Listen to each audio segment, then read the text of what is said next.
Welcome to session 27 of Creating a Coaching Culture. One of the most honest questions a coach can ask, and one of the least comfortable, is how do I actually know that this is working? Coaching growth is rarely visible in the way that other kinds of progress are visible. There's no performance metric, no before and after chart. Growth in coaching often happens internally, weeks before it becomes visible externally. And because of that, it's easy to underestimate what's changed or to assume growth is happening when it isn't. This session gives you the tools to measure honestly.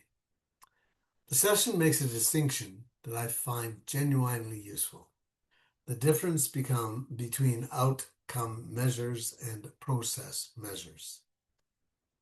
Outcome measures are the external results, the promotion achieved, the project delivered, the relationship repaired. These are real.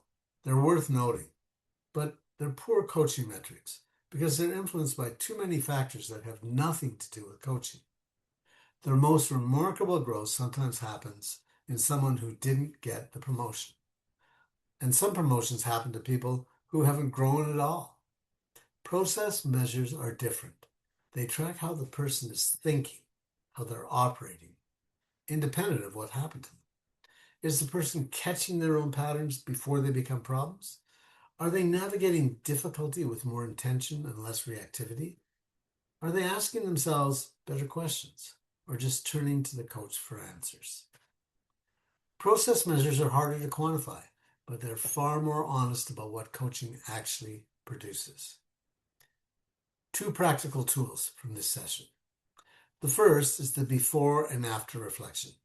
At the beginning of a coaching relationship or at the start of a specific period of focus, you and the person being coached describe, as specifically as possible, what the situation looks like right now and how they think about the challenge, how they respond when it shows up, what feels stuck, and then at a point later, 6 weeks, a semester, a quarter, you revisit that description together.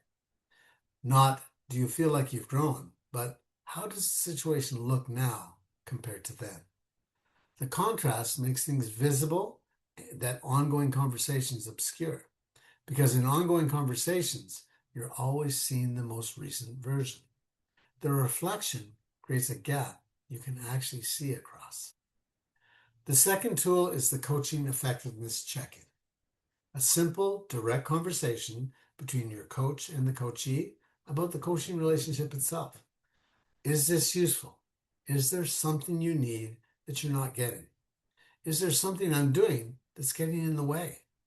That coaching conversation should take about 10 minutes.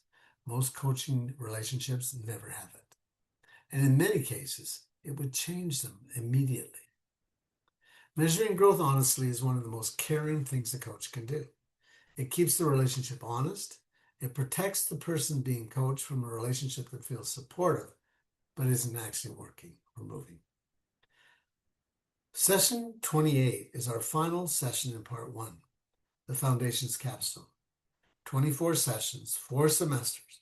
We'll bring the thread together before moving into part 2 and the advanced practice. Hope it's been fun. See you at the next one and or on Wednesday.